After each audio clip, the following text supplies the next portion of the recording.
पाञ्चजन्यं ऋषिकेशो देवदत्तं धनञ्जय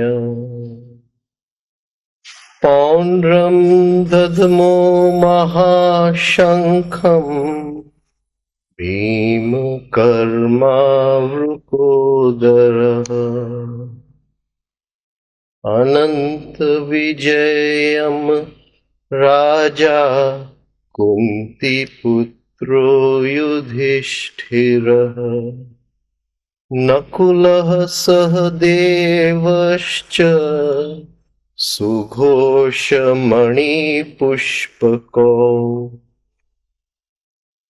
काश्यश्च परमेश्वासः शिखण्डी च महारथः दुष्टद्युम्नो विराटश्च सात्यकिश्चापराजितः द्रुपदो द्रौपदेयाश्च सर्वशः पृथिवीपते सौभद्रश्च महाबाहु शङ्खान् दद्मुः पृथक् पृथक् सघोषोधार्तराष्ट्राणां हृदयानि व्यदारयत् नभश्च पृथिवीं चैव तुमुलो व्यनुनादयन्।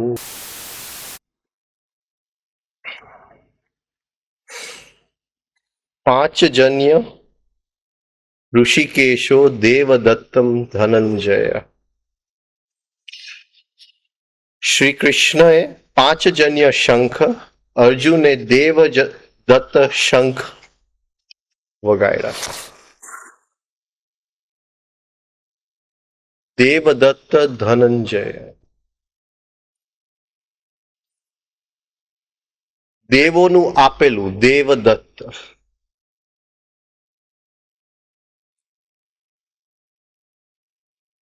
આપણા શરીરની અંદર, બોડી બ્રેઇન સિસ્ટમની અંદર ઘણી જાતમાં સ્થૂલથી સૂક્ષ્મ પદાર્થો છે। ફિઝિકલ બોડી, સ્થૂળ શરીરમાં સેલ્યુલર,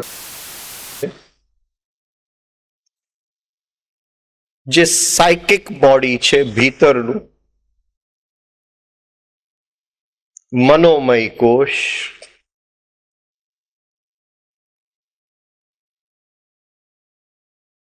એની અંદર મોલેક્યુલર પાણી, તરલ વસ્તુ છે, એ તરલ વસ્તુથી બનેલી છે,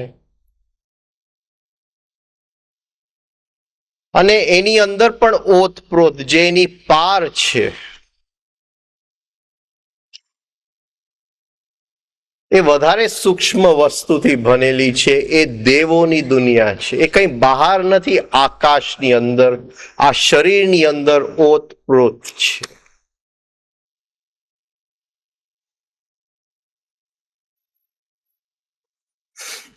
ઘણી વાર જ્યારે શક્તિ નથી શરીરની અંદર કામ કરવા માટે, ત્યારે એ જે દેવોની સૃષ્ટિ છે અંદર, ત્યાંથી આપણે શક્તિ માંગીને કામ કરીએ છીએ। ઘણીવાર અનાયાસે, બહુ જ ખુશીના પલોની અંદર એ જે દુનિયા છે દેવોની દુનિયા, એની સાથે આપણું કનેક્શન બની જાય છે અને ત્યાંથી શક્તિ આવી પડે છે અને આપણે ખીલીને હસી નાખીએ છીએ। જેમ બેટરીની અંદર પાવર સ્ટોરેજ થાય, એમ આ શરીરની સૂક્ષ્મતાની અંદર એવા ઘણા કેન્દ્ર છે જેની અંદર શક્તિ પડેલી છે, ખાલી એમાંથી કેમ કાઢવું અને કેમ એનો ઉપયોગ કરવો એ સાધારણતઃ એ શક્તિ આપણને નોર્મલ યુઝમાં મળતી નથી. ગુરજેફ એના શિષ્ય પાસે ઘણા બધા પ્રયોગો કરાવતા. એમાંનો એક પ્રયોગ એવો હતો કે એને કે તું ખાડો ખોદ્યા કર. એક પોઈન્ટ એવો આવે કે એ એકદમ થાકી જાય. હવે એનાથી જે ખોદવાનું જે શસ્ત્ર, જે ખોદવાનું જે ઇન્સ્ટ્રુમેન્ટ છે, કોસ જે છે, એની હાથમાં ઉપર ઉઠતું નથી, એટલા બધા થાકી ગયા છે. તો ગુરજેફ કહે છે એ જ વખતે એકદમ જોરથી ખોદજે, અને એ વખતે જો એ જોર કરે, વખત ખોદી લે તો સડનલી અંદરથી શક્તિનો સંચાર થાય છે, થાક બધો ઉતરી જાય છે અને એ આરામથી ખોદવા માંગે છે. આને સાયન્સ કહે છે ધ સેકન્ડ વિન્ડ ફિનોમિનન. ગુરજેફ કહેતા ધ લાર્જ અક્યુમ્યુલેટર. એવું એક અંદર બેટરી છે જ્યાંથી શક્તિ મળે છે. આ તો સ્થૂલ શરીરની શક્તિ થઈ. એવી રીતે જે ક્રિશ્ચિયન મંક્સ છે એ લોકો ખૂબ તપશ્ચર્યા કરે છે, સફરિંગમાંથી પસાર થાય છે, દુઃખમાંથી પસાર થાય છે, પીડામાંથી પસાર થાય છે. એ લોકો જીસસની સાથે એક ભક્તિ ભાવથી રિલેટ થાય છે અને ભક્તની પીડામાંથી નીકળે છે. એમ કહેવાય છે કે મીરાબાઈને એટલી બધી ભગવાનની એક વિયોગ ઉત્પન્ન થયો કે એના આંસુથી એક આખો તળાવ ભરાઈ ગયો. આ આપણા આંસુની વાત નથી. આપણે કંઈ કીર્તન કરીએ અને આંખમાંથી આંસુ આવે એ કોઈ કિંમત નથી એની.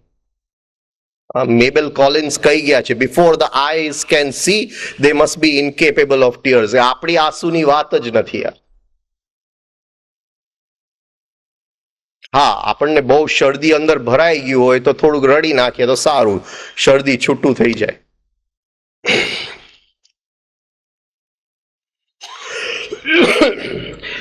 તો જેમ સ્થૂળ શરીરનું એક અંદર એવી શક્તિની જગ્યા છે, એમ જે ભાવ શરીર છે એ અતિશય પીડામાંથી પસાર થાય છે, અતિશય વિયોગમાંથી પસાર થાય છે.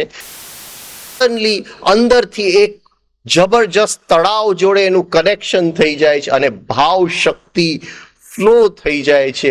ભજનોનું એમાંથી નીકળે છે, કવિતાઓ એમાંથી નીકળે છે. એવી રીતે મનની અંદર કોઈ ગીતાનો શ્લોક નહીં સમજાતો હોય, આપણે મંથન કરીએ, જેને ચિંતન આપણે કહીએ છીએ. આપણે ચિંતા કરવામાં બહુ હોશિયાર હોય છે, ચિંતન કોઈ કરતું નથી. ચિંતન કરે તો ચિંતાઓ બધા એની મેળે ખરી પડે છે. ચિંતા એ ચિંતન નથી. ચિંતન એટલે એ મંથન. એ શ્લોકનું મંથન થઈ રહ્યું છે અંદર. અને એક પોઈન્ટ એવો આવે છે કે ચિંતન કરનાર જ ખોવાઈ જાય છે અને કંઈક બીજી દુનિયામાંથી કંઈક એને એ શ્લોકનો સૂત્રનો જવાબ મળી જાય છે. આ ત્રણ જાતના લાર્જ અક્યુમ્યુલેટર્સ ઓફ એનર્જી છે અંદર ગુરજેફ કહે છે. એ દેવલોકની સૃષ્ટિ છે.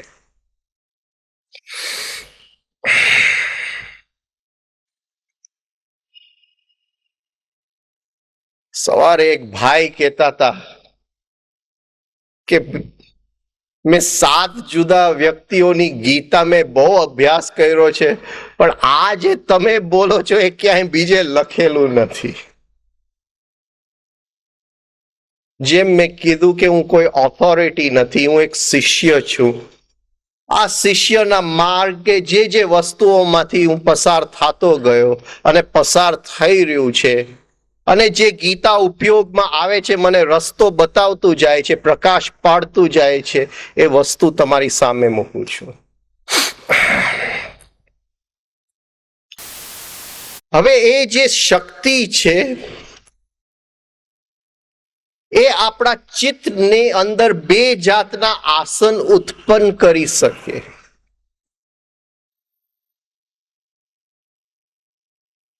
એક વિમુક્તતાનો આસન ઉત્પન્ન કરી શકે, એક સન્મુક્તતાનો આસન કરી શકે. વિમુક્તતા એટલે હું ચિત્તની ગહેરાઈની અંદર ડૂબતો જાઉં, ગહેરી શાંતિની અંદર ડૂબતો જાઉં. મને યાદ છે રામદુલારે બાપુ કહેતા હતા કે કોઈક વાર ધ્યાનના ગહેરા પલની અંદર હૃદયના ધબકારા પણ મોટા લાઉડસ્પીકર જેવા સમજાય છે.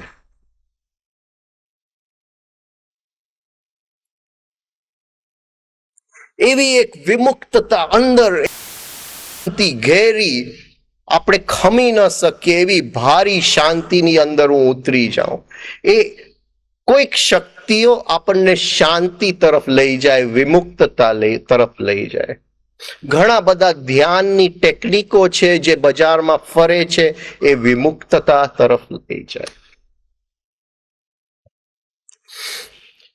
ઘણી શક્તિઓ સન્મુક્તતા તરફ લઈ જાય. ભક્ત ને વિમુક્ત નથી થવું, એને ભગવાનની સાથે સન્મુક્ત થવું છે. એને એક એક વ્યક્તિની અંદર ભગવાન દેખાય છે એટલે એને બધે ભગવાન દેખાય છે એટલે એને સન્મુક્ત થવું છે. એ બધાની સાથે એક થવું છે. બધાથી અલિપ્ત થઈને વિમુક્ત નથી થવું, એ સન્મુક્ત થવું છે.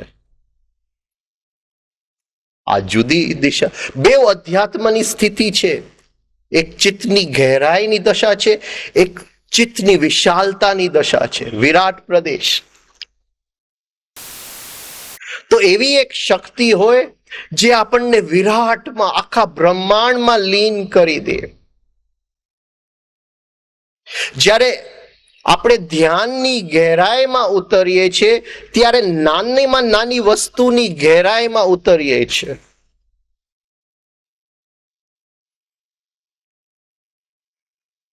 થોડીક વધારે ગહેરાઈમાં આ વસ્તુમાં જાય. એક વેદાંત કહે છે કે સામે જે દ્રશ્ય હું જોઈ રહ્યો છું એ કઈ વસ્તુઓથી બનેલી છે. હકીકતે એ દ્રશ્ય હું જોઉં છું કે શું જોઉં છું. અને એ જ દ્રશ્યને જેમ સાયન્ટિસ્ટ એક પદાર્થને તોડીને એના એટમ્સ ને એના મોલિક્યુલ્સ ને એટમ્સ ની અંદર ઉતરીને સબ એટોમિક પાર્ટિકલ્સ ને એક વસ્તુની ગહેરાઈમાં જાય છે, વિમુક્તતામાં જાય છે. એવી રીતે સામે જે દ્રશ્ય છે વેદાંત કહે છે એ કઈ કઈ વસ્તુથી બનેલી છે. તો વેદાંતની અંદર એક એકના પરમાણુ, અણુ, એમ બધાના વિશ્લેષણ છે કે આ સામે જે હું દ્રશ્ય જોઉં છું એ દ્રશ્ય જ્યારે અંદર લઈ જાઉં છું ત્યારે એના ભાગ પાડી નાખું છું. અને જ્યારે એક એક અંદરનું જે કરણ છે એના ભાગ સમજે છે ત્યારે એની અંદર બેઠેલા પરમાત્માનો દર્શન થાય છે. એ વિમુક્તતાનો રસ્તો થયો. એવી જ રીતે સન્મુક્તતાનો રસ્તો કે હું જે છું હું બહાર એક થતો જાઉં, વિરાટ સ્વરૂપ લેતો જાઉં, મારાપણું જેવું રે ને હુંપણા જેવું રે નહીં. આ બે આયામ, ધ્યાનના આયામ છે. એક બાજુ ભક્તિ, એક બાજુ ધ્યાન. આ જો સમજાઈ ગયું હોય, બીજી રીતે સમજાવો. મારા ઘણા મિત્રો છે જે પહેલા કેફી પદાર્થો લેતા હતા, ડ્રગ્સ લેતા હતા. એ ડ્રગ્સ છોડી અને એ લોકોનું ગ્રુપની અમે શિબિરો, વર્ષે 3-4 શિબિરો જ્યારે મળીએ ત્યારે કરીએ છીએ. હવે જે લોકો ડ્રગ્સ લે છે, ડ્રગ્સની અંદર બે ટાઈપના ડ્રગ્સ આવે છે.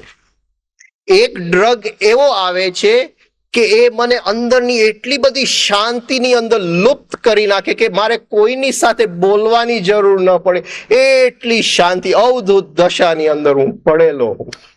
એક ડ્રગ એવી અસર કરે છે.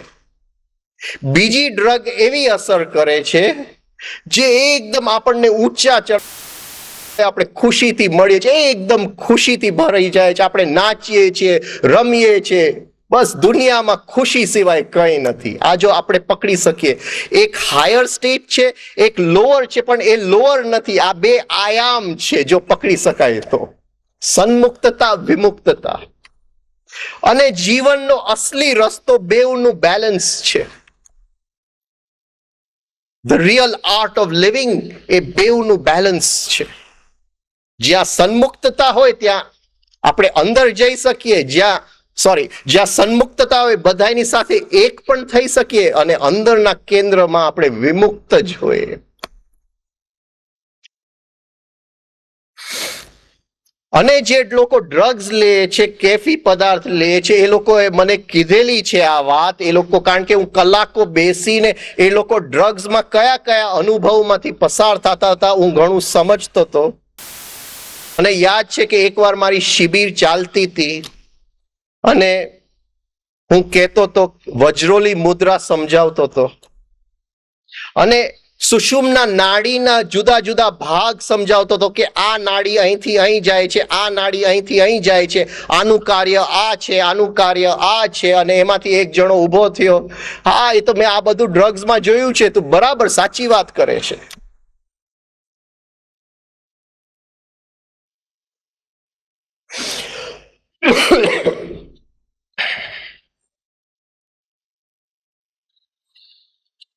તો ડ્રગ્સ લેવા વાળાએ મને કીધું છે કે અલ્ટિમેટ ડ્રગ્સ લેવાની જે એ લોકોની મજા આવે એ બેવ સાથે લેવા. એટલે અંદર એને વિમુક્તતા લાગે અને બહાર એ સન્મુક્તતામાં દોડતો હોય. આ સ્થિતિ જો ધ્યાનથી આવે, આ સ્થિતિ જો અભ્યાસથી આવે, આ સાધનાથી આવે. હવે આગળ જે કહે છે, દેવદત્તમ ધનંજય. અર્જુને આની ઉપર બરાબર અભ્યાસ કરેલો છે.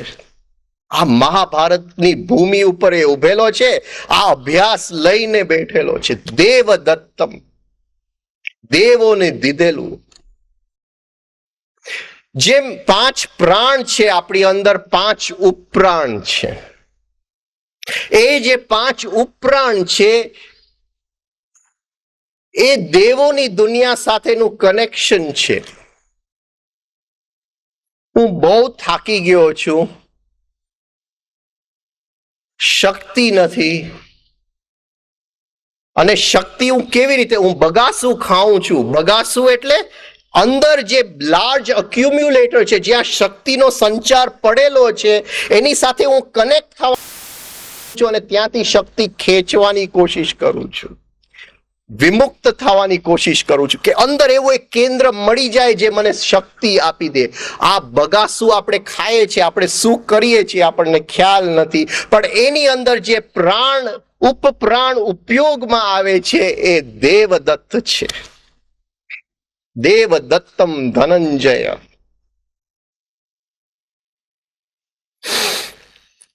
એટલે જ્યારે આપણે વિમુક્તતા, એ સ્થિતિ અંદરની એ કેન્દ્ર સુધી પહોંચવું છે જ્યાં શક્તિ શક્તિ જ છે, હર ક્ષણ શક્તિનો સંચાર છે, તો આ પ્રાણ ઉપર આપણે સાધના કરવી પડે. દેવદત્ત એ દેવ સૃષ્ટિ છે. જ્યારે બગાસું ખાય છે દેવદત્ત, દેવો આપણને થોડું પ્રાણ વાપરવા આપે છે. દેવદત્ત ધનંજય. કોઈ ખુશીની ઘડીની અંદર હું એકદમ હસી લઉં છું, બધાની સાથે રમું છું, એવો ખુશ હું થઈ ગયો છું. આખી રાત નાચ્યા કરું તોય થાક નહીં લાગે. બધાને આવા પલના અનુભવ થયા છે. ત્યારે જે અંદરથી જે ખુશીની જે શક્તિ આવે છે એ પણ દેવ દુનિયામાંથી આવે છે. એ જે પ્રાણ લઈ આવે છે એ ધનંજય પ્રાણ છે, એ સન્મુક્તતાનો પ્રાણ છે. દેવદત્ત જે છે એ વિમુક્તતાનો પ્રાણ છે. આ પકડાય તો યોગ બરાબર આપણે પકડી શકીએ. આ પ્રાણો ઉપર ઉપપ્રાણો ઉપર અર્જુને કામ કરેલું છે, એની ઉપર બરાબર કબજો લીધો છે. હવે એની એવી સ્થિતિ છે કે અંદર એ બરાબર શક્તિથી ભરેલો વિમુક્તતામાં છે અને બહાર એની પૂરી સન્મુક્તતા છે. એને એ બેલેન્સ મળી ગયું છે. અવધૂતની સ્થિતિ, બહાર ભક્તની સ્થિતિ. એક એક નાના વ્યવહાર ભક્તિ ભાવથી થાય છે. એક એક ઊંડા જે સમજણ થાય છે એ ધ્યાનની ગહેરાઈમાંથી થાય છે.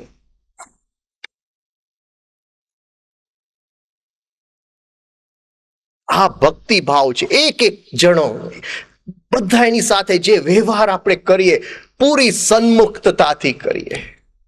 આ બે પ્રાણ દેવ દત્તમ ધનંજય.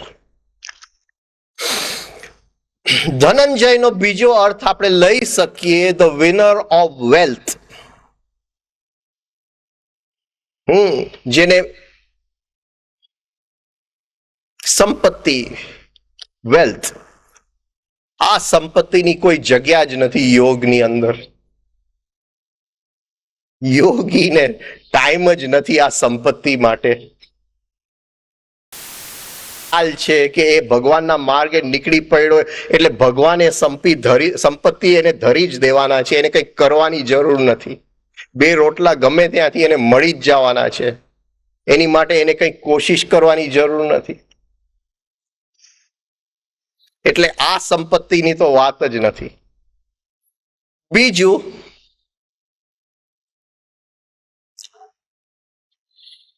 વૈદિક કાળની અંદર સંપત્તિને વિત્ત કહેવામાં આવતું હતું. ધન એટલે વિત્ત. વિત્તનો રિયલ મીનિંગ એ છે જે મેં આપેલું છે. એટલે જે મેં ભેગું કર્યું છે એ મારી સંપત્તિ નથી. જે આપેલું છે એ મારી સંપત્તિ છે.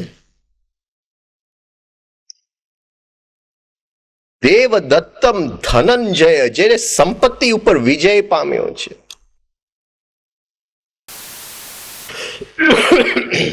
આપણી સંપત્તિ એક જ છે, અટેન્શન, ચિત્તની શક્તિ.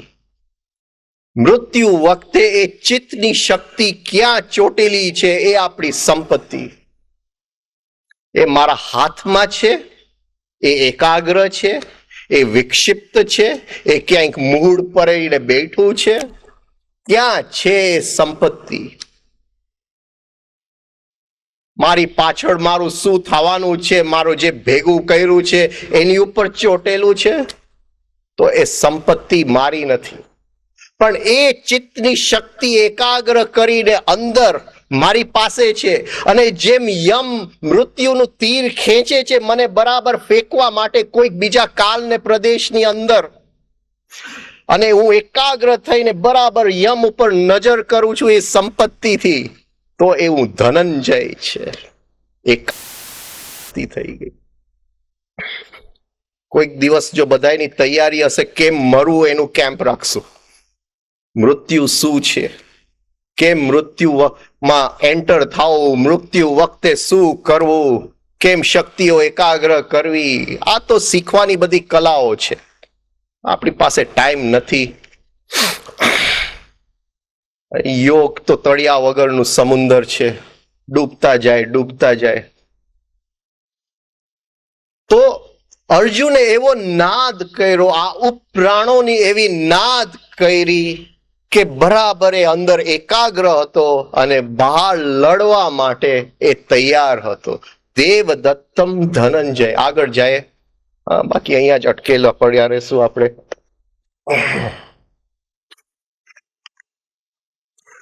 પૌંડ્રમ દધમો મહાશંકમ ભીમ કર્મ વૃકોદર.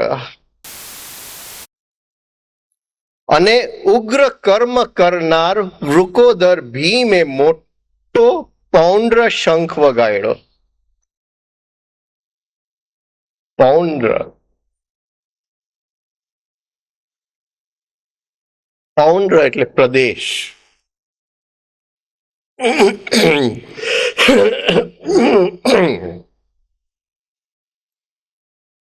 જરાક એક એક શબ્દ આપણે જોઈ લઈએ. પૌંડ્ર એટલે પ્રદેશ, પૌંડ્ર એટલે જે નીચલું છે એના ભાગલા, ઇંગ્લિશમાં એને ડિસઇન્ટિગ્રેટ કહેવાય.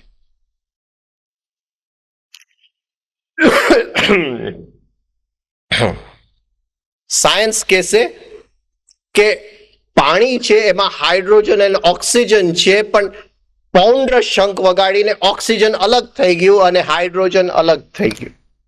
પૌંડ્ર શંખ વગાડ્યું તો ઓક્સિજનના 16 ઇલેક્ટ્રોન્સ અલગ, 16 પ્રોટોન્સ અલગ થઈ ગયા.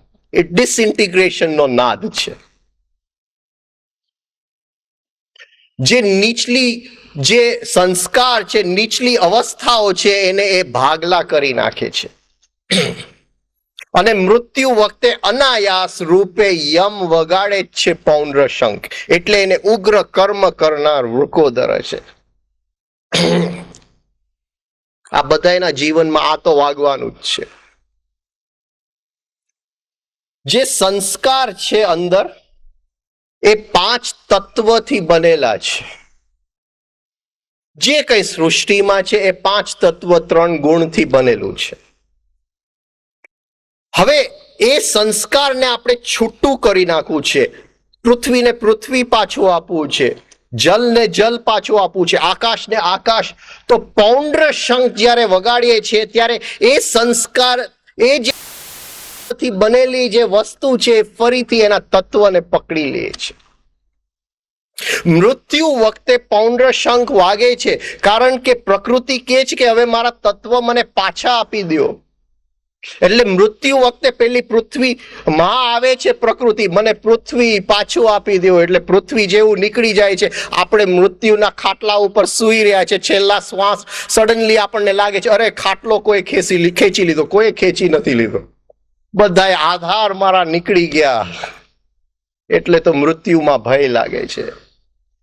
આ સમજાય છે હું શું કહું છું?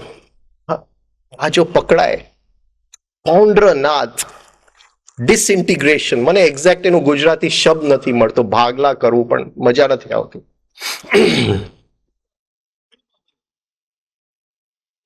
છૂટા પાડવું બરાબર છે, પણ એ જે ડિસઇન્ટિગ્રેશનની જે સંવેદના થાય છે એ નથી થતું. ભાગ પાડવા, છૂટા પડવું બરાબર છે. ફરીથી જલ તત્વ આવશે. પ્રકૃતિ કહેશે કે મારું જલ તત્વ મને પાછું આપી દો. એટલે મૃત્યુ વખતે લાગશે ઓહો હવે તરસ લાગી છે, ગંગા જલ કોઈક મને આપી દો, મને તરસ લાગી છે. શરીરની અંદર બધા રસ સુકાવા માંડશે. આ સાયકિક છે, આ ફિઝિકલ બોડીની વાત નથી. આ સાયકિક વસ્તુઓ પણ બધી તત્વથી બનેલા છે. એ જ રીતે અગ્નિ તત્વ એનું લઈ જશે પાછું. એટલે આપણે સૂતા હશું, ભલે બહાર એકદમ ગરમી હશે, અંદર એકદમ ઠંડી વાગવા, કંપવા માંડશે શરીર ઠંડીથી. આ બધી મૃત્યુના ચિહ્નો છે. કહેવાનો મતલબ એ છે કે પૌંડ્ર શંખ જ્યારે વાગે છે ત્યારે જે સંસ્કારોની પ્રદેશ છે એની અંદર જે સંસ્કારો બનેલા છે એ ફરીથી એના તત્વ છે. હવે મૃત્યુ વખતે આપણને ફરીથી એક ઓપોર્ચ્યુનિટી મળે છે. હવે જરાક સમજી લઈએ આ વાતને.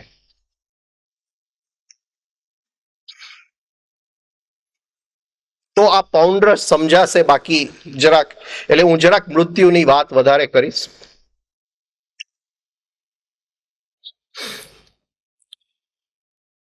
જીવનમાં જે દરવાજેથી હું અંદર આવ્યો છું એ જ દરવાજાથી હું બહાર જઈ શકું. એટલે જેમ હું એક રમકડાની અંદર ચાવી ફેરવતો જાઉં છું, એમ 70 વર્ષની જિંદગીની અંદર રમકડામાં હું ચાવી ફેરવતો જાઉં છું. 70 વર્ષે મૃત્યુની ઘંટ વાગી ગઈ, પૌંડ્ર નાદ વાગી ગયો, બધાય તત્વ પડી ગયા. શું કામ? પ્રકૃતિને પાછા લઈ જવા છે. પણ એ ફરીથી જ્યારે સૂક્ષ્મ શરીર જાય છે એ ફરીથી બધાય તત્વ એક થઈ જાય છે. જે રૂપમાં હતા, જે સંસ્કારના રૂપમાં હતા, એ જ રૂપ લઈને ફરીથી એક થઈ જાય છે. આ જરા સમજવા જેવી વાત. 70 વર્ષમાં મેં એક ચાવી ફેરવી, પણ એ ચાવીને ઉતરતા 2.5 મિનિટ લાગે છે.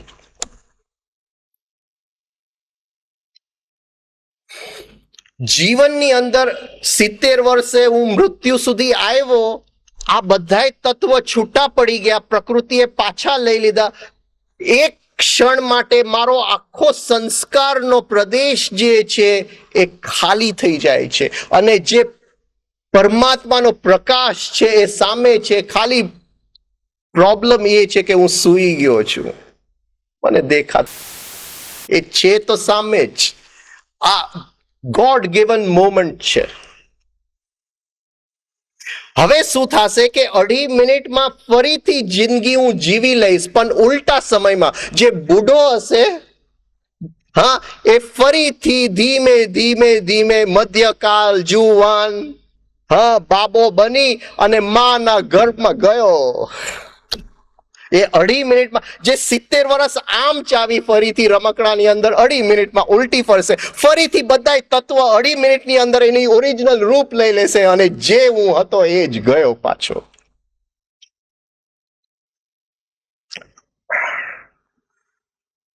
જે દરવાજાથી અંદર આવ્યો, સમય ઉલટું ચાલી અને ફરીથી એ જ દરવાજેથી મને બહાર ધકેલી દીધો. આખી જિંદગી એક મોકો ફરીથી જિંદગી જીવવાનો, આખા સંસ્કાર એના તત્વમાં મળી જાય, અને મારા જ સંસ્કાર હું ફરીથી જો રીઅરેન્જ કોઈક યોગની કલાથી કરી શકું, તો જે વ્યક્તિ 70 વર્ષે મરે છે એ મૃત્યુ વખતે આખો બદલીને જાય છે. સંસ્કારનો આખો પ્રદેશ બદલાઈ ગયો. આ જો હું કરી શકું, આ મૃત્યુની કલા છે કે મરવું, હાઉ ટુ ડાય.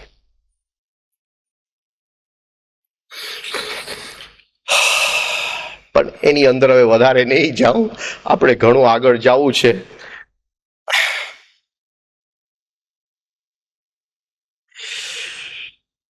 તો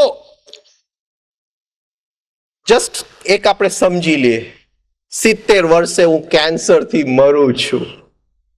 હવે જિંદગી ફરીથી ઉલટી થાય છે. એ જે તત્વોએ કેન્સર કર્યા છે એને હું રીઅરેન્જ કરી શકું છું. એ કેન્સર લઈને આગળ જવાની જરૂર નથી, લઈને આગળ જવાની જરૂર નથી. એ જ પીડા લઈને આગળ જવાની જરૂર નથી. બધું બદલી શકે છે એ 2.5 મિનિટની અંદર. પ્રોબ્લેમ એ છે કે એ 2.5 મિનિટ ક્યારે પૂરા થાય છે આપણને ખ્યાલ જ નથી આવતો.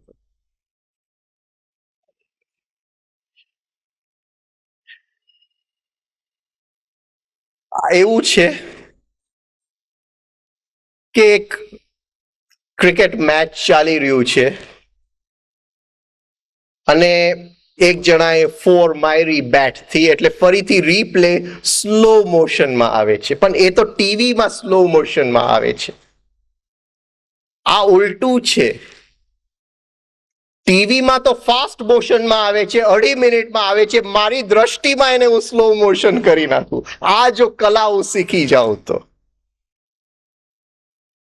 જરા ઉલટું છે. જો સમજ, એ બધું જે સમજવાનું છે એ ડ્રીમ યોગ, તિબેટન યોગની અંદર એક આખી એક ડ્રીમ યોગનું સાયન્સ છે. આપણે ત્યાં પણ છે.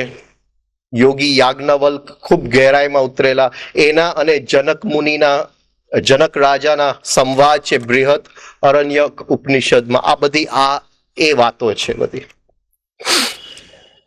આપણે આગળ જાય. પૌંડ્રમ દદ્મો મહાશંકમ ભીમ કર્મા વૃકોદર. વૃકોદર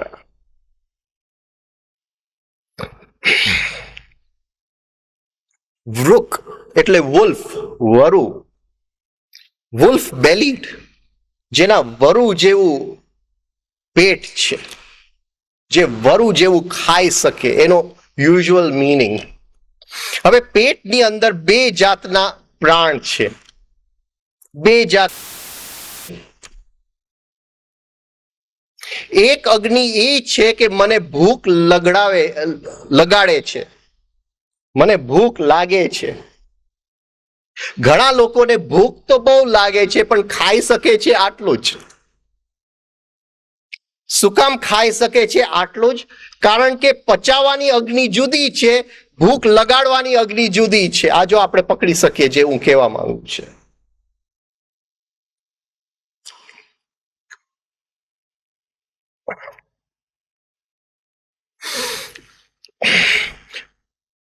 એ જે પચાવવાની અગ્નિ છે, જે ભૂખ લગાડવાની અગ્નિ નહીં, જઠર અગ્નિ નહીં, ખાવાનું ખાઈ લીધું પછી પચાવવાની જે અગ્નિ છે એને વૃક કહેવામાં આવે છે. એ અગ્નિ જેને અંદર ખૂબ ઉત્પન્ન કર્યું છે એને ભીમ ને વૃકોદર કહેવામાં આવે છે.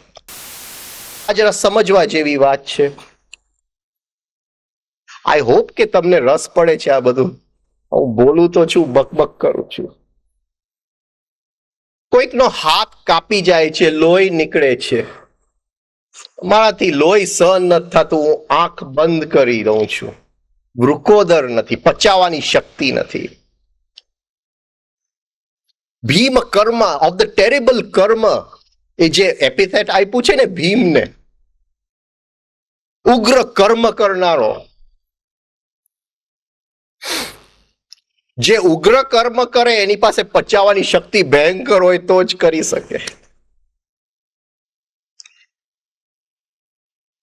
પચાવવાની શક્તિ, જે ઉગ્ર કર્મ પચાવી શકે, જે રૌદ્ર સ્વરૂપ પચાવી શકે,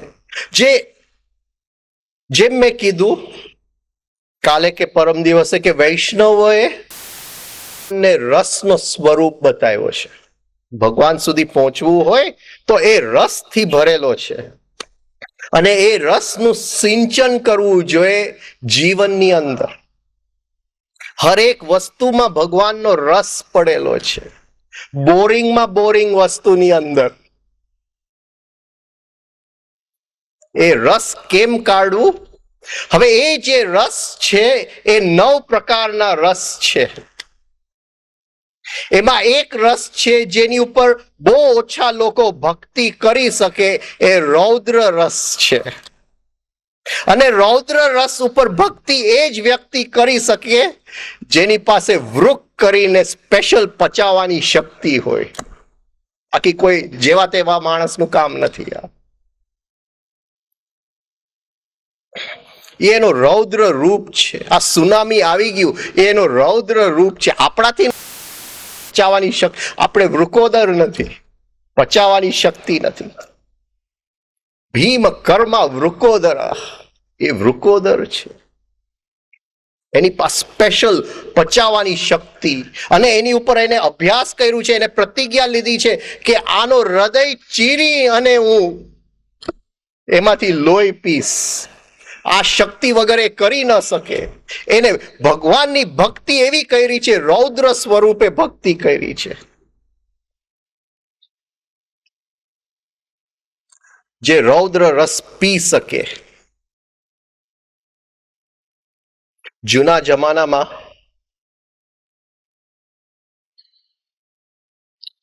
આ બધી વસ્તુઓ ખાલી જાણવા માટે કહું છું, ખાલી એનું સાયન્સ સમજવા માટે. આપણે બધા મેચ્યોર લોકો છે. આજનું બ્રેન એકદમ મેચ્યોર. હા, હું એમ સમજુ છું કે આપણા બધાની અંદર જરાક પચાવવાની શક્તિ સારી છે, એટલે થોડી થોડી હું વાત સામે મૂકું છું. એરિસ્ટોટલ પછી લોજિકલ બ્રેન ખૂબ ઉપયોગમાં આવ્યું. એટલે જે પાછળના બ્રેન્સ હતા, the feeling consciousness, the sensitivity consciousness, એ આપણું એકદમ ડીમ થઈ ગયું. આપણને કેમ એનો ઉપયોગ કરવામાં આવે એ ડીમ થઈ ગયું. અત્યારે જેટલી પણ કર્મકાંડ છે એ હકીકતે એ બ્રેનનું છે જેની અંદર સેન્સિટિવિટી પુષ્કળ હતું, સંવેદનાની શક્તિ પુષ્કળ હતું, ભાવની શક્તિ પુષ્કળ હતું.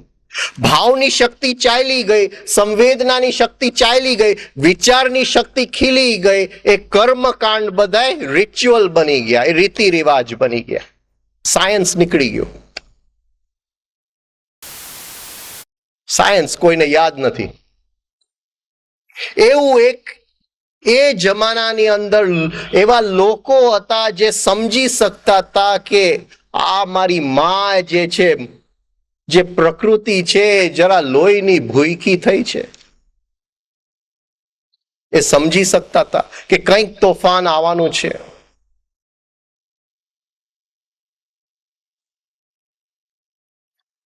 ફરીથી કહું, આ કરવા માટે નથી મૂકતો, જસ્ટ સમજવા માટે મૂકું છું. આમ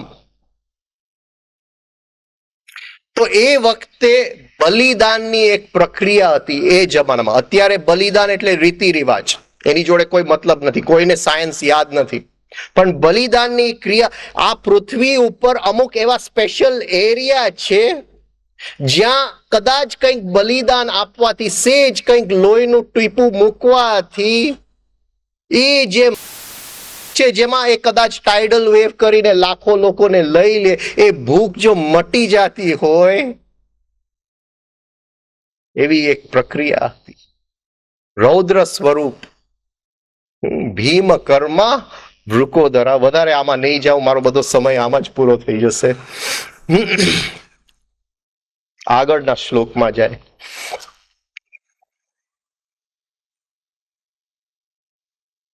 અનંત વિજય રાજા કુંતી પુત્રો યુધિષ્ઠિર. અનંત વિજય,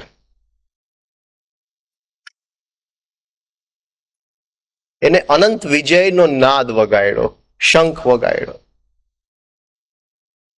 અનંત એટલે ઇટર્નિટી,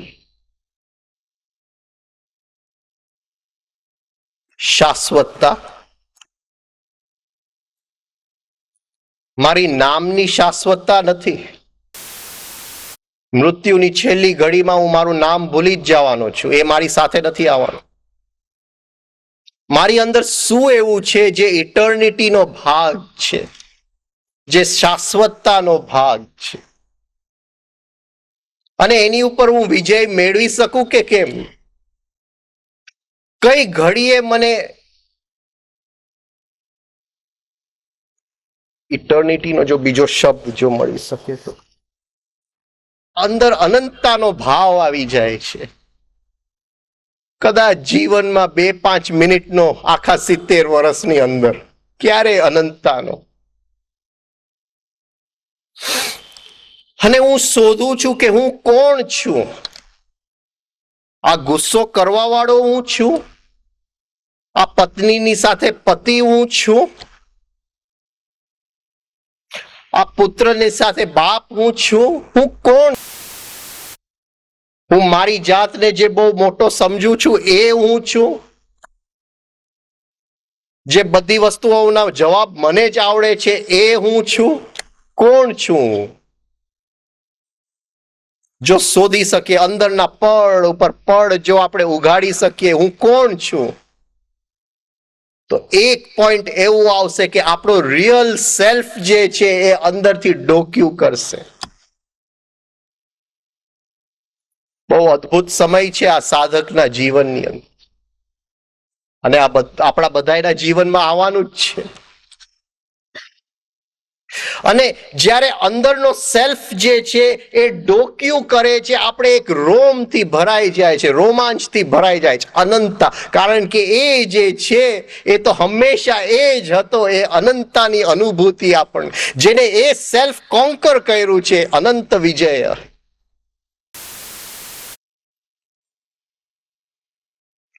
એક મિત્ર છે, 25-30 વર્ષ પહેલા એ બહુ સારો મિત્ર હતો. 30 વર્ષથી મળ્યા નથી, સડનલી સામે આવી જાય છે. એ 30 વર્ષ જાણે થંભી જાય છે, એવી એક અંદર અનંતતાની ફિલિંગ થઈ જાય છે. ઘણા લોકોને જૂના પિક્ચરના ગીત સાંભળવા ઘરે મૂકે, જૂના પિક્ચરને આમ જરાક જાય, જરા રોમાંચની અંદર અનંતતાની ફિલિંગ. એવી જ રીતે એ જે આપણે છે, એ આપણો મિત્ર છે, એ હું છું, રિયલ હું. એ જે હું, જે બાપ પણ નથી પુત્ર સાથે, જે પતિ પણ નથી પત્ની સાથે, જે કોઈ પણ ચહેરો નથી, છતાંય હું છું, જેનું હોવાપણું શાશ્વત છે, એ જ્યારે સામે આવે છે તો એ તો જે હજારો હજારો વર્ષથી ખોવાઈ ગયો છે, જેને આપણે ભૂલી ગયા છે, અને એ જો યાદ આવી જાય, એ જો ફરીથી મળી જાય આપણને, તો ઓહો, અનંત વિજય રાજા કુંતી પુત્રો યુધિષ્ઠિર. અને એ અનંતતાની અંદર જે આપણને દર્શન થાય છે, એ ધર્મનો દર્શન થાય છે, એટલે એને ધર્મ રાજા કહેવામાં આવે છે. એ અનંતતા, એ શાશ્વતતાની અંદર આ પ્રકૃતિનું જે શાશ્વત નિયમ છે, જે શાશ્વત લો છે આ પ્રકૃતિનું, એનું આખે હવાલ દર્શન થાય છે. ધર્મ રાજા એનું બીજું નામ. અનંત વિજય રાજા કુંતી પુત્રો યુધિષ્ઠિર.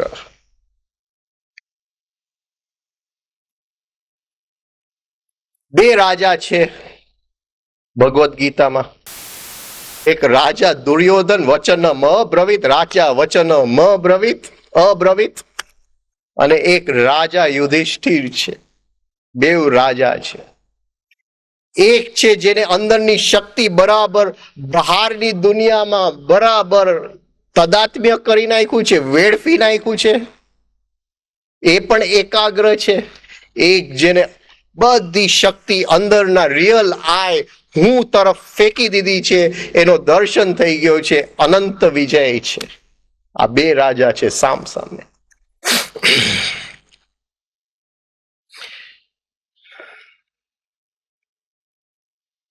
તો યુધિષ્ઠિરે એ એમનો અનંત વિજય શંખ વગાડ્યો. નકુલ સહદેવશ્ચ સુઘોષ મણિ પુષ્પકો. જે કોઈ કુલ,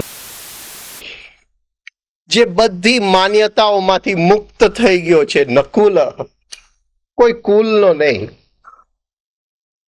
મારી તો આ જાત છે, મારું તો આ કુલ છે, મારી તો આ છે, મારી જાત જરા ઊંચી જાત છે, હું સાઉથનો બ્રાહ્મણ છું, જે શંકરાચાર્ય આદિ શંકરાચાર્ય હતા એનો હું કઝિન છું, એટલે બીજા જે બ્રાહ્મણ તમારા ગુજરાતના કહેવાય એના કરતા હું જરા ઊંચો ગણાવું. આમ એમ મને લોકો કહેતા હોય છે. કેરેલાના બ્રાહ્મણ એમ કહેતા હોય છે કે અમે તો શંકરાચાર્ય વાળા, ઓલા તમારા ગુજરાત વાળા બ્રાહ્મણ. પણ આ તો નકુલ, જેનું કોઈ કુલ નથી, જેને બધાય કુલ છોડી દીધા છે. એ રિયલ આઈ જે છે, અંદરનો જે હું છે, એને કોઈ કુલ નથી. એને તો કેટલા બધા કુલ લીધેલા છે, આપણને દેખાતું નથી. કેટલી વાર એને યાત્રા કરી છે. અને એ રિયલ આઈ જ્યારે અંદરથી એનો દર્શન થાય છે, ત્યારે એ પારથી એક સંગીત આપણે સાંભળવામાં આવે છે, સુઘોષ. જેમ જીવન મૃત્યુને મળવા જાય છે, ફરીથી દાખલો મૃત્યુનો જ લઉં છું, એ મૃત્યુ પણ જીવનને મળવા આવે છે. મૃત્યુ વખતે હું થોડો ગભરાયેલો છું, નથી મારાથી સહન થતું, મને જરા ડાઉટ છે કે કયા અંધકારમાં હું પ્રવેશ કરવાનો છું, શું આગળ છે, બધું રહસ્ય છે. તો પ્રકૃતિ જો થોડીક મહેરબાન હોય તો જેમ આ દુનિયાની અંદર સંગીત છે, એ દુનિયામાંથી કંઈક મને સંગીત સમજાય અને હું જરાક પી જાઉં અને મૃત્યુ થઈ જાય. સુઘોષ, પ્લીઝિંગ સાઉન્ડ, સુઘોષ, પ્લીઝિંગ નાદ. પણ આ દુનિયાનું નહીં. જે લોકો સ્વપ્ન સૃષ્ટિમાં પ્રવેશ કરે છે, અને ઘણા કવિઓ પ્રવેશ કરે છે, ઘણા મ્યુઝિક ડાયરેક્ટર્સ પ્રવેશ કરે છે, મ્યુઝિશિયન્સ એક્સક્યુઝ મી પ્રવેશ કરે છે. પ્લીઝિંગ સાઉન્ડ, એ લોકો સ્વપ્નમાં અમુક એક નાદ સાંભળી લે છે સેજ, જ્યારે આ સૃષ્ટિમાં એ નાદ લે આવે છે, એમાંથી એક મોટું ગીત બનાવી નાખે છે. સુઘોષ. સુઘોષનો બીજો અર્થ આપણે લઈ શકીએ પાવર ઓફ હાર્મની. તાવડિયાજીએ કીધું કે આ જે 3 સ્ટેપ રિધમિક બ્રીધિંગ છે, જો 24 કલાક લયબદ્ધ શ્વસનની આદત પડી ગઈ તો જીવનની અંદર 3 વસ્તુ મળશે: રિધમ, બેલેન્સ, હાર્મની. હાર્મની એટલે બધાની સાથે એકદમ લયબદ્ધતામાં જીવવું. બધા વ્યક્તિઓની સાથે પણ નહીં, પણ આજુબાજુની સૃષ્ટિ વાતાવરણ સાથે પણ હું લયબદ્ધતામાં જીવું છું. બ્રહ્માંડ સાથે હું લયબદ્ધતામાં જીવું છું.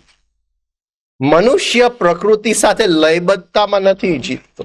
મનુષ્ય પોતાના સ્વાર્થ ખાતર પ્રકૃતિને ચીરી નાખે છે,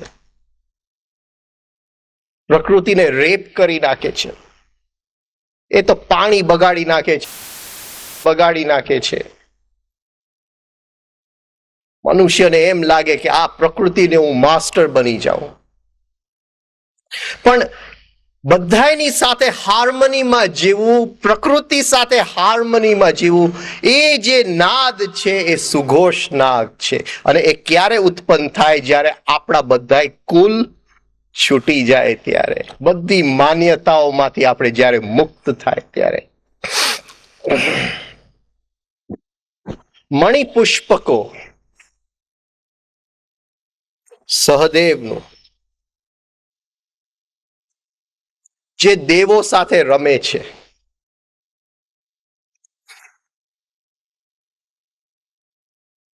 મણિ મીન્સ ટુ મેનિફેસ્ટ, વ્યક્ત થાવ.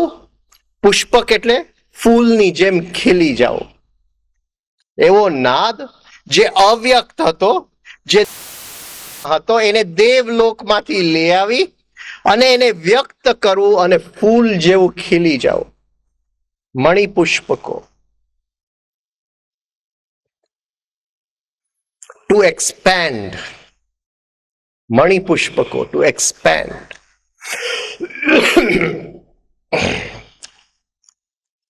પાંચજન્ય ઋષિકેશો, પાંચે ઇન્દ્રિયોનું જે માલિક છે, ઈશ્વર છે, એમને પહેલા નાદ ફૂક્યો.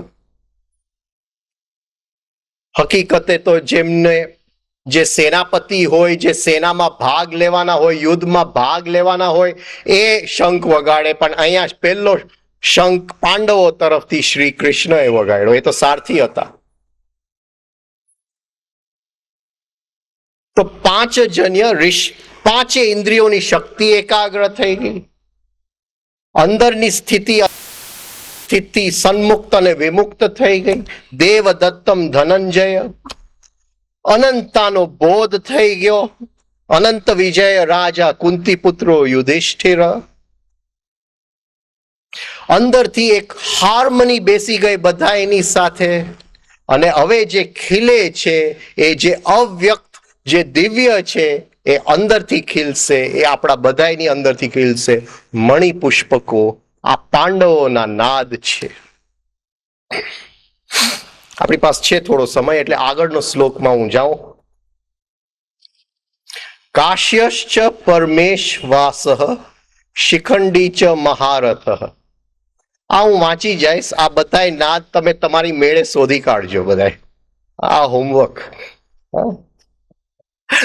હા, કયો નાદ અંદરથી લાઈટ ખીલી આપે છે? શિખંડી.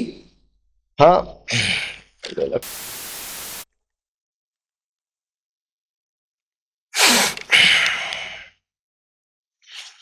શિખંડીનો એક બીજો અર્થ થાય જે ધ્યાનને શાર્પન કરે છે. કયો નાદ અવધાનને શાર્પન કરે છે? હા, કાશ્યશ્ચ પરમેશવાસ. કાશ્ય એટલે લાઈટ. અને કેવો લાઈટ? ધનુર્ધારી લાઈટ. એકાગ્ર જે છે, પરમેય મોટો ધનુર્ધારી હતો. હા, કાશીનો મહારાજા. શિખંડી ચ મહારથ. શિખંડી એટલે હા, જે અટેન્શનને શાર્પ કરે, જે ધ્યાનને શિખા સુધી પહોંચાડેલ છે. એ કયો નાદ છે?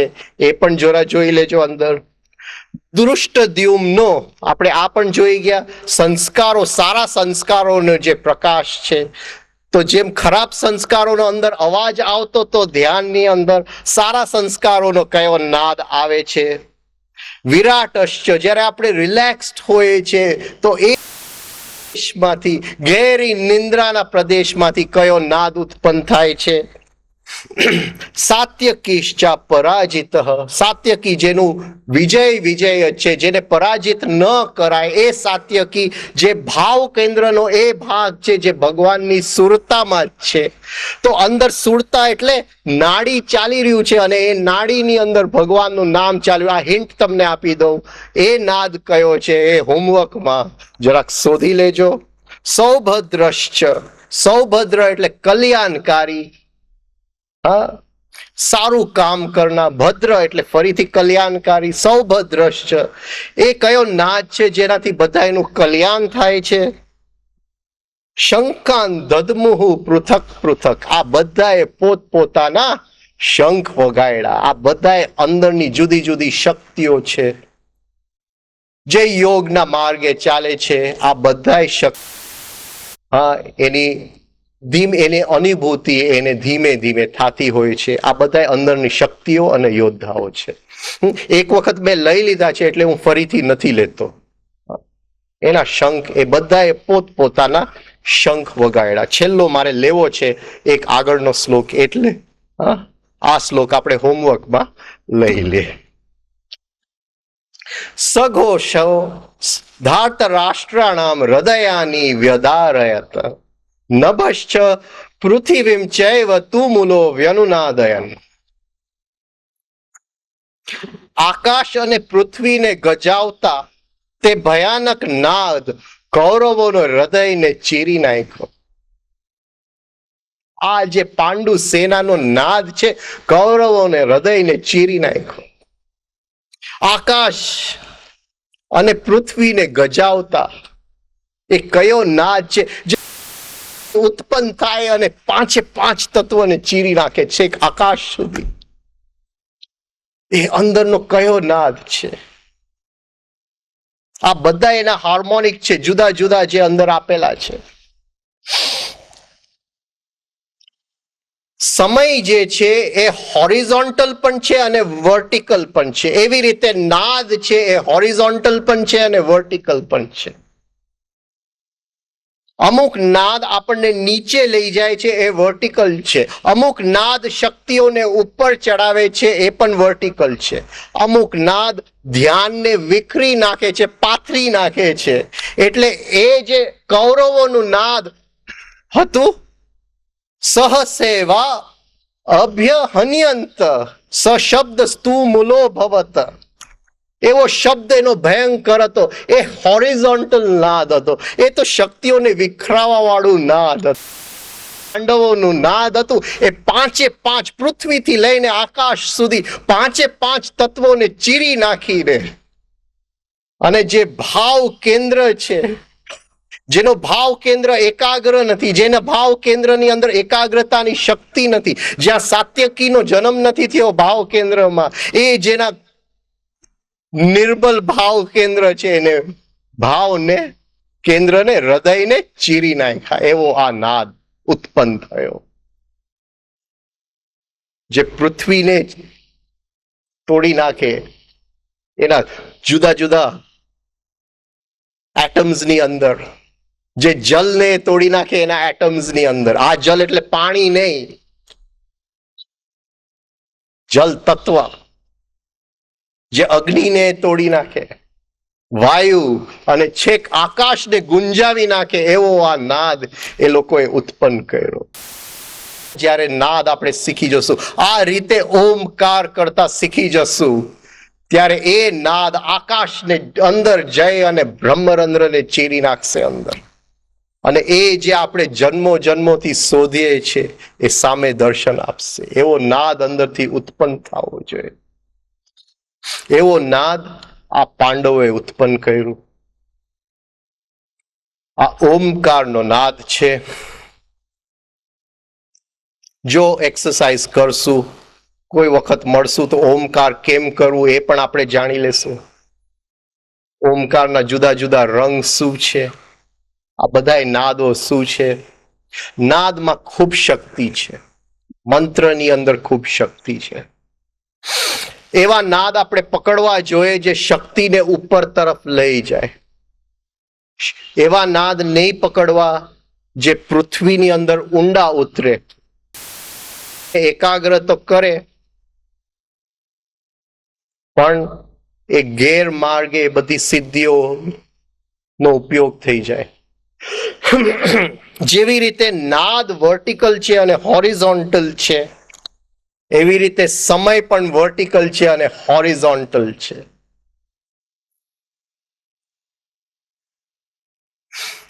જે કૌરવ સેના હતી એ હોરિઝોન્ટલ સમયની સેના છે, એ વિખરાયેલી સેના છે, એ જમેલો ભેગો થઈ ગયો છે, ક્રાઉડ છે. પાંડવ સેના એકાગ્ર.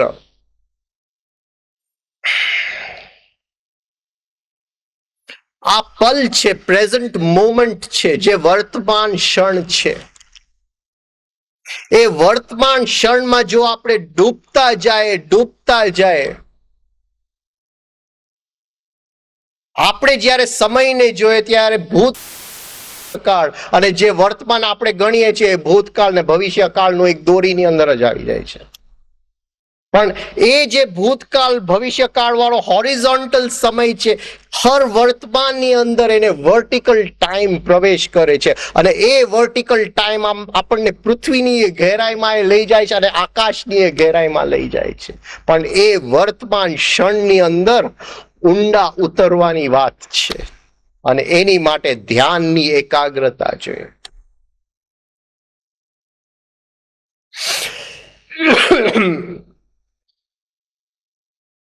મારા ગુરુ મને શીખડાવતા હતા ક્રિસ્ટલ ગેઝિંગ કેમ કરવું, એક ક્રિસ્ટલ બોલની અંદર કેમ જોવું. એટલે એ ક્રિસ્ટલ બોલ અમે ટેબલ ઉપર રાખતા અને એ મને કે તું જો. હું એ જરાક કાલ્પનિક વ્યક્તિ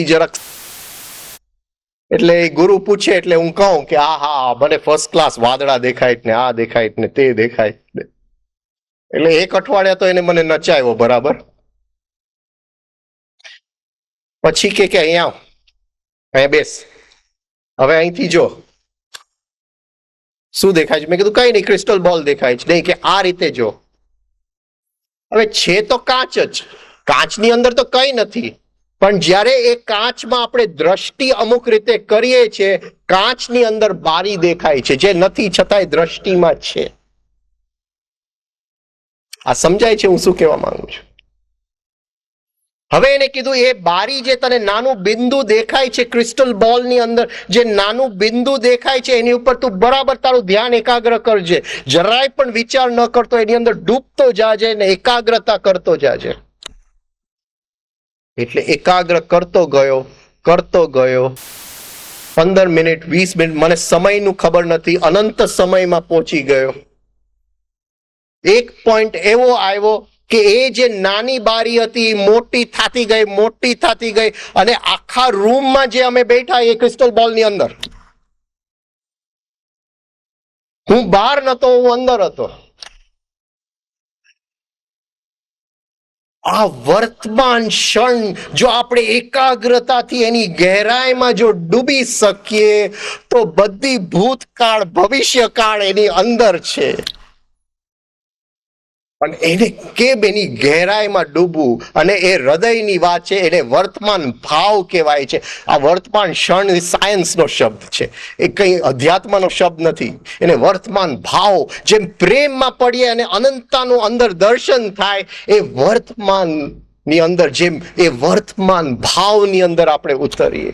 એટલે એવો નાદ ઉત્પન્ન કર્યો જેને આકાશથી પૃથ્વી સુધી બધું ગુંજી નાખ્યું.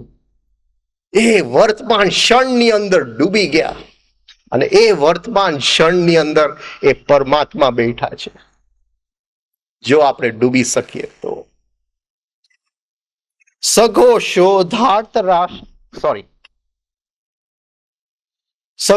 ધાર્તરાષ્ટ્રાણામ હૃદયાની વ્યદારયત નભશ્ચ થી વિમ ચૈવ ચ એવ તું મૂલો વ્યનુનાદયન. ઇટ રેઝોનેટેડ. એને ચીરી તો નાખ્યું, પછી ઇટ રેઝોનેટેડ. એ પડઘા ઉપર પડઘા ઉપર પડઘા એના ચાલુ રહ્યા. જ્યારે ઓમકારની સાધના કરીએ છીએ ત્યારે એક ઓમકાર કરીને પછી રેઝોનન્સમાં ઉતરવાની કોશિશ કરીએ છીએ. એક ઓમકાર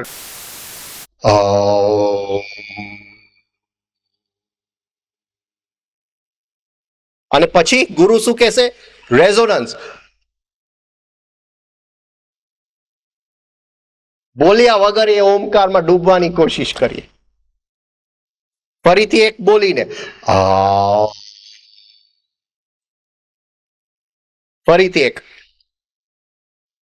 રેઝોનન્સ. એના જે પડઘા હજી ચાલુ છે એની સાથે આપણી દ્રષ્ટિને રાખવું તો ધીમે ધીમે એ આકાશ તત્વ સુધી આપણી જે એકાગ્રતા છે, જે ધ્યાન છે, એ ઓમકાર ઉપર સવાર થઈને જાય છે. રેઝોનન્સ. રેઝોનન્સની બહુ ગહેરાઈમાં નહીં જાઉં. થોડીક વાત સવારે પણ કરેલી રેઝોનન્સની. આખી મંત્ર યોગ જે છે એ વ્યનુનાદયન ઉપર ઊભું છે. આખું મંત્ર યોગ.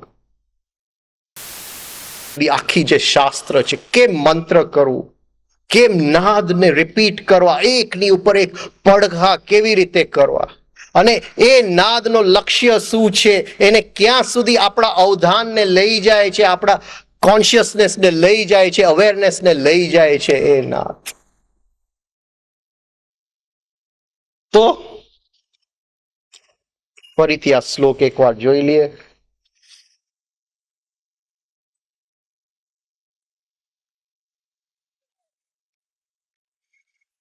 સઘોષો ધાર્તરાષ્ટ્રાણામ, જેને અંદરનો રાષ્ટ્ર અન્યાયથી જે લઈ લીધેલો.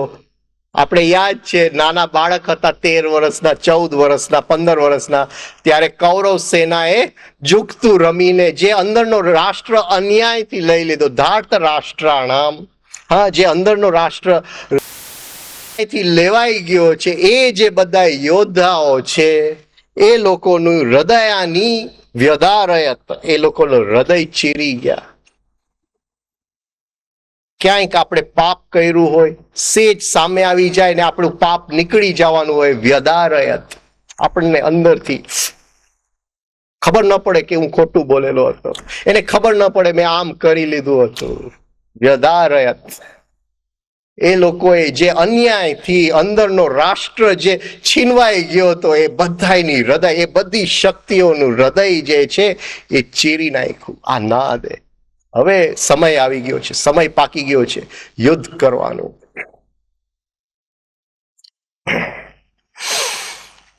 નભશ્ચ આકાશ પૃથ્વીમ ચૈવ તુમૂલો વ્યનુનાદયન. અને એ ગુંજતો ગયો એ નાદ, અને એની સાથેની શક્તિઓ જે છે એ આકાશની અંદર સમાઈ ગઈ. આપણા બધાના જીવનમાં આવે આ પલ. હા, એ પ્રાર્થના સાથે હું પૂરું કરું. મને માફ કરજો, મારી ઈચ્છા તો એ હતી કે આ આખો અધ્યાય પૂરું કરું. મારી માટે આ પહેલી વાર છે કે ગીતા ઉપર પબ્લિકમાં બોલવાનું થયું છે, એટલે મને આઈ એમ સોરી અબાઉટ ઇટ.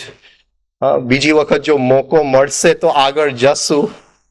ઈશ્વર ઈચ્છા આપણે ફરી મળશું. તમે 5 દિવસ બહુ શાંતિથી સાંભળ્યું, બધી કસરતો કરી, એ બદલે આભાર.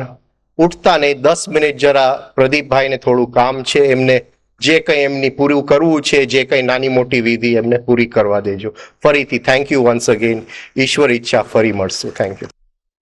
એક તો 6 કસરતો છે જેનાથી શરીરની જે રોગો છે એ રોગનું નિવારણ થાય, અને એ રોગના જે કારણ છે એ આપણા સૂક્ષ્મ શરીરમાં પડેલા છે, એટલે ભાવ શરીરમાં પડેલા છે. એટલે ભાવ શરીરના જે આવેગો છે એ રોગના મૂળ છે. એટલે એ જે આવેગો છે એ ધીમે ધીમે એ પણ શાંત થાય, અને ત્યારથી આગળ જે આપણું ચિત્ત છે એ એકાગ્ર અને શાંત બને. આ બધી વસ્તુઓ જે છે આ 6 કસરતોથી આપણે મેળવી શકીએ છીએ. હવે જે 24 કલાક શ્વાસ લેવાનું છે રિધમિક બ્રીધિંગ, એ કસરત નથી, પણ શરૂઆતમાં આપણે કસરતની જેમ એને શીખીએ છીએ. શ્વાસ જો લયમાં આવી જાય તો શ્વાસ જે જોડેલું છે એ પ્રાણ સાથે જોડેલું છે.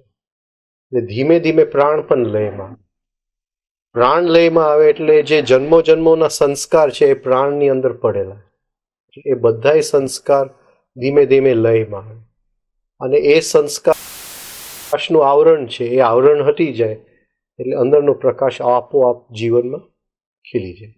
એની માટે 3 સ્ટેપ રિધમિક બ્રીથિંગ. આપ જે આ ગીતા વિષાદ યોગ વિશે જે બોલો છો, કઈ પ્રેરણાથી બોલો છો? કોની પ્રેરણાથી બોલો છો? હર શિષ્યને પ્રેરણા ગુરુ જ આપે છે. ગુરુનું નામ મિસ્ટર તાવરિયા, એને અમે પ્રેમથી મિસ્ટર ટી કહેતા, અને એ ગૃહસ્થી હતા, અને હતા કેવું એટલે અત્યારે છે જ, અને જે બોલે છે એ બોલે છે, આપણે એક માધ્યમ છે. પણ એમને અમુક ચાવીઓ આપેલી જે થકી આપણે ગીતાનો ઉઘાડ કરી શકીએ. ગીતા એટલે જે મહાભારત અંદર લડવાનું છે, આપણું વ્યક્તિગત મહાભારત. એટલે મહાભારતના 2 ક્ષેત્ર છે, એક સાધનાનું ક્ષેત્ર અને બેવ ક્ષેત્ર એકબીજાના પોષક બનવા જોઈએ, બેવ એક સાથે ચાલવું જોઈએ. આપણે એમ ન કહી શકીએ કે ખાલી હું સાધના કરું. એ સાધના જે છે એ વ્યવહારમાં આપણે કસવું પડે. એટલે ગીતાની અંદર સાધનાની એ ચાવી કેમ શોધવું અને વ્યવહારની એ ચાવી, અને બેવને સાથે કેમ આપણે વિકસિત કરી શકીએ અંદર, એ બધી ચાવીઓ ગુરુએ આપેલી છે. એ ચાવી વડે ગીતાનું ઉઘાડ કરવાનો એક પ્રયાસ કરીએ. આપનો જ્યારે ગુરુ સાથેનો સંપર્ક હતો જે સમયમાં, એ સમયમાં આપનો એક એવો ઉચ્ચ અનુભવ, પર્સનલ અનુભવ કે જે તમે અને ગુરુ બે જાણો છો, કે જે ગુરુએ તમને એક વધારે પડતા પ્રેમથી વસ્તુ આપી હોય, અથવા તો એવો સંજોગ અથવા તો એવો કોઈ બનાવ બન્યો કે જે તમને તમારા ગુરુ પ્રત્યેનું જે પ્રેમ છે એ વધારે ગાઢ બન્યો, એવો કોઈ બનાવ અથવા તો એવો કોઈ ગુરુ પ્રેમ છે એ કોઈ બનાવથી બનતો નથી. હા, ગુરુ પ્રેમ હર ક્ષણે વધતો જ જાય છે, અને એ કોઈ બનાવથી બનતો નથી. ગુરુની સાથે રહેવાથી બને છે, એમને પીવાથી બને છે. જેમ આપણે ખાવાનું ખાઈએ છીએ એમ ગુરુને ખાવું પડે હર ક્ષણે. અને એ કોઈ જ્ઞાનથી આપણે ખ્યાતા નથી, એ કોઈ આપણને ઉપદેશ આપે એ નથી. એ જે રીતે છાપું વાંચતા હોય એ જોઈને જ આપણે જ્ઞાનને પ્રાપ્ત કરી શકીએ. એ રીતે જે રીતે જમતા હોય, એ જે રીતે બીજાની સાથે વ્યવહાર કરતા હોય, એ જોઈને જ આપણે જ્ઞાનને પ્રાપ્ત કરીએ. એટલે કોઈ સ્પેશિયલ બનાવ નથી, હરેક બનાવ સ્પેશિયલ જ છે. એટલે એ જે 6 વર્ષ ગુરુનો સાનિધ્ય મળ્યો, એ 6 વર્ષનો એક એક પલ સ્પેશિયલ જ છે. સ્પેશિયલ જે 4 વર્ષ તપસ્યામાં સાથે રહે છે, કોઈ 1 વર્ષ રહે છે, આપે 6 વર્ષ રહ્યા ગુરુ સાથે. ગુરુ વિશેના કોઈ એવો સરસ મજાનો અખાતરો અથવા તો કોઈ આમ સરસ અનુભવ, ધી બેસ્ટ કે બહુ બેસ્ટ અનુભવ, એમ કે આનાથી જ્યારે વધારે લાગણી પેદા થાય, કોઈ એવું સેન્ટેન્સ તો બનતું જ હોય છે કે એનાથી આમ એકદમ મનમાં થઈ જાય કે નહીં, હું જે રસ્તે ચાલું છું એકદમ પરફેક્ટ છે, મારો ગુરુ એકદમ પરફેક્ટ છે. પહેલા દિવસે ખ્યાલ ના આવે ગુરુ પરફેક્ટ છે, પણ જેમ એમને પીવાનું ચાલુ કરીએ એ દિવસ આપણને ત્રીજા દિવસથી આપણને ખ્યાલ આવતો જાય કે હું જે પીવું છું એકદમ બરાબર પીવું છું. એવું કોઈ અનુભવ હોય એ ચાલુ કરીએ એની પહેલા જ થઈ જાય. જેવું એમને આપણે જોઈએ ને, પહેલી જ વાર જોઈએ, જેમ પ્રેમમાં પહેલી વાર પડીએ, એટલે આ પહેલી વાર જોઈએ એટલે ખ્યાલ જ આવી જાય કે આ પહેલું મિલન નથી, કંઈક લખાયેલું મિલન છે. બીજું એ છે કે આપણે એને મળવા નથી જતા, એ ગુરુ આપણને બોલાવી લે છે, એને પહેલેથી ખ્યાલ જ હોય છે. એટલે આપણને એમ લાગે છે કે આપણે એને મળ્યા અને આ બધું થયું, એવું નથી હોતું. આપણા સમયમાં ગુરુ કામ નથી કરતા, એ કોઈક બીજા સમયમાં કામ કરે છે. એ સમય પ્રત્યે આપણે આંધળા છે અત્યારે, એ આપણને દેખાતું નથી. એટલે આપણને એમ લાગે કે એ મળ્યા, પણ એને તો ઘણા વખત 200 જન્મ પહેલા ખ્યાલ હતો કે આ વખતે આ ક્ષણે અહીંયા આપણે મળવાના હતા, અને એમના આમંત્રણથી જ આપણે મળીએ છીએ. એટલે એ આપણા હાથની વાત નથી. એટલે કોઈ ઘટનાને કઈ એવી રીતે હું કહી ન શકું. તમે જ્યારે ફર્સ્ટ ટાઈમ ગુરુને મળ્યા હમ અને જેવી નજર સાથે નજર મળી હમ અને તમને કંઈક અંદર થયું કે તમે જે જીવનમાં શોધી રહ્યા છો, બસ એ મને મળી ગયું. હા, એ તમને એ જે અનુભવ થયો એને જરા ફરીથી એક્સપ્લેન કરશો? એટલે એવી એક આંખની તો જે આંખ ટોટલ રાગ દ્વેષથી મુક્ત હોય. હવે આમાં શું છે, અહંકાર આવી જાય. એટલે હું કહું કે હું જો એવી આંખ શોધી શકું તો એનો મતલબ એ થયો કે એનાથી હું ઉપર ઉઠી ગયો. એવી હું વાત નથી કહેતો, આ પ્રેમની વાત છે. હા, એટલે તમે એમ કહો કે આ જજમેન્ટની વાત નથી, પણ એવી એક આંખની શોધ હતી જે ટોટલી, હા, એ બ્રહ્મલીન આંખ હતી. ઘણી શોધ કરી અને એ જ્યારે ગુરુ મળ્યા ત્યારે એ ત્યાં મળી ગયું.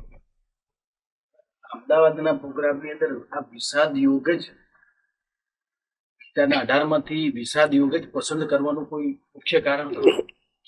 જ્યાં સુધી જીવનમાં વિષાદ નથી આવતો ત્યાં સુધી યોગ ઉદ્ભવતું નથી. અને વિષાદ ને યોગમાં પરિણામો એ બહુ મોટી એક જીવનની કલા છે. વિષાદ તો બધાના જીવનમાં આવે છે, પણ એને એમાંથી અંદરના આત્મતત્વની તરફ કેમ જાવું. બીજું કે લગભગ કોઈ બોલતું નથી અર્જુન વિષાદ યોગ ઉપર. મેં કહ્યું કે થોડીક આખા મહાભારતની અને શ્રીમદ ભગવદ્ ગીતાની ચાવી પહેલા જ ચેપ્ટરમાં છે. કેમ ઉઘાડવું એક એક પાત્રની ગહેરાઈમાં જ્યારે આપણે જઈએ છીએ ત્યારે ગીતાજી આપણી આંખની સામે ખુલ્લી પડે છે. એટલે એને વાંચ્યા વગર, એને લીધા વગર સાંખ્ય યોગમાં સીધું જવું એ બરાબર નહોતું લાગતું, કારણ કે ચાવી અહીંયા પડે. અર્જુન વિષાદ યોગ જે છે, તમે જે 6 વર્ષ ગુરુ સાથે રહ્યા, તો એવી આ કેસેટ બધા જોવાના છે.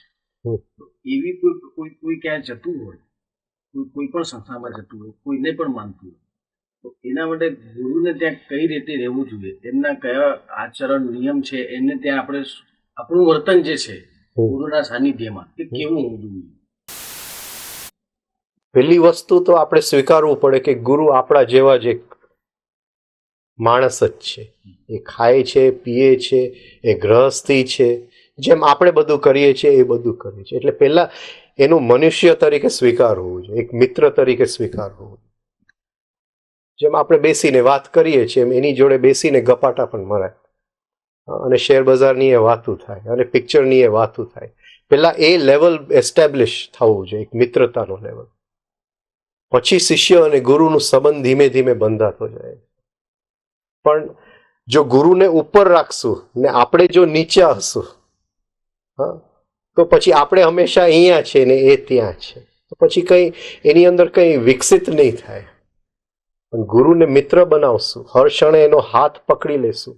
આપણે જેમ શ્વાસ લઈએ છીએ તેમ એ પણ શ્વાસ લે છે, અને એ મિત્રનો હાથ પકડીને છતાંય અંદર શિષ્ય ભાવ, શિષ્યત્વ રાખવું એના પ્રત્યે. એટલે મિત્રતા અને શિષ્યત્વ જો સાથે ચાલે બરાબર છે. એ કાળ દરમિયાનમાં તમે ગુરુની કેવા પ્રકારે સેવા કરી? કંઈક તો કર્યું હશે, નહીં તો આ આપે નહીં ગુરુ. કારણ કે ટાવરિયાજી છે, એમની સાથે ઘણા હશે, એમાંથી તમે કંઈક વિશેષ મેળવ્યું છે, તો એની પાછળ કંઈક વિશેષ કારણ હોય. મને તો એવું લાગે છે કે એમને એમનું કામ આગળ વધારવું હતું. કોઈ બીજો બુદ્ધુ ન મળ્યો એટલે મારો જેવો બુદ્ધુ મળ્યો એટલે કે હવે કોઈ નથી તો આને આપી દો ને હવે જરાક, એટલે કામ આપણું આગળ વધે. એટલે કંઈ વિશેષ નથી. વિશેષ કંઈક હોવું જોઈએ. ના, કંઈ વિશેષ નથી. સાધારણ જીવન કેમ જીવવું એ જ વિશેષ છે. હા, પત્ની ગુસ્સો કરે ને અંદર આપણને કોઈ એની સામે પ્રતિભાવ ન આવે એ જ વિશેષ છે. કોઈ અધ્યાત્મનો અનુભવ વિશેષ, પરમાત્મા જોવું બહુ વિશેષ નથી, અંદરનો પ્રકાશ જોવું એ વિશેષ નથી, અંદરનો પ્રકાશ જીવવું એ વિશેષ છે. અને રોજના સાધારણ આપણા જે સંબંધો છે એની અંદર જીવવું એ વિશેષ છે. અને એની માટે સૌથી અવિશેષ બની જવું પડે, સાધારણ બનવું પડે. કાંવરિયાજી વિષ્ણુની આંખમાં જે બ્રહ્મ જોયા, હા, બ્રહ્મ ને બ્રહ્મત્વ. બ્રહ્મત્વ, હા, તો એના પ્રકાર હશે. એમાં પ્રકાશ નથી. એની આંખની અંદર જોયું એટલે એ ક્ષણે આપણું અહંકાર ક્ષણ માટે પીગળી ગયું, ઓગળી ગયું અને બ્રહ્મનું દર્શન થઈ ગયું. એટલે એમની આંખ નિમિત્ત બની અંદરના અહંકારને ઓગળવા માટે.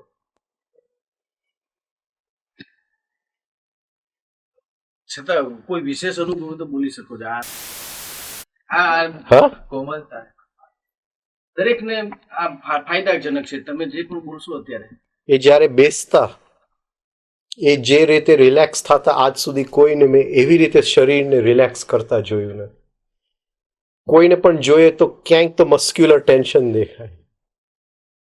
એ જે રીતે ચાલતા, આપણને એમ લાગે કે પ્રકૃતિનો પવન જ જઈ રહ્યો છે ધીમા માર્ગે. એટલે જે વિશેષ હતું એ આ બધી નાની નાની વસ્તુઓ વિશેષ હતી. એ જે રીતે ચોપડી વાંચતા, એ જે રીતે આપણી સાથે વાત કરતા, કોઈ મોટું વિશેષ અનુભવતી નથી, પણ આ નાની નાની વસ્તુઓ જોઈને અંદરની વિશેષતા ખુલી ગઈ. એની અંદર એ કોઈક નાની વસ્તુની અંદર એ બ્રહ્મ તત્વ હતું, એ અંતિમ સત્ય પડેલું હતું. એની નાની નાની વસ્તુ એટલે નાનું છાપું વાંચે, પણ એ છાપું એવી રીતે વાંચે જાણે ભગવાન છાપું વાંચે. એટલે એ જોઈને જ આપણું દિલ ભરાઈ જાય. પૂછવાનું તો કંઈ રહેતું નથી, બીજું કોઈ અનુભવ લેવાનું રહેતું નથી. પ્રત્યેના આટલું પ્રેમનું કારણ એ કે તમે એમને દરેક ક્ષણે ભગવાન તરીકે જોતા. એમની દરેક પ્રક્રિયાઓને તમે ભગવાન કરે છે એને મિત્ર તરીકે જોતો હતો ને. એ મિત્રમાંથી જે સત્ય વ્યક્ત થતું હતું એ પીતો હતો. એમને જોતો તો મિત્ર તરીકે, પણ એ મિત્રમાંથી જે સત્ય પદ્ધતિ એવી લાગી. મિત્ર હતા, પેલા મિત્ર હતા. અને જેમ આપણે આપણા મિત્ર સાથે કોઈ પણ આપણી વાત ખુલીને વાત કરી શકીએ, એમ કોઈ દિવસ ત્યાં એવું નથી લાગ્યું કે આ વાત આની સાથે ન કરાય. કદાચ જેમ 15-17 વર્ષનો છોકરો કે 20 વર્ષનો છોકરો એની ગર્લફ્રેન્ડ્સની એ બધી વાત એના મિત્રને એમ કરે, એમ ગુરુ સાથે એટલું બધું ઓપન હતું કે બધી વાત આપણે કરી શકીએ. એટલે એક હતા અને છતાં એ અંતિમ સત્ય હતા. ઓકે.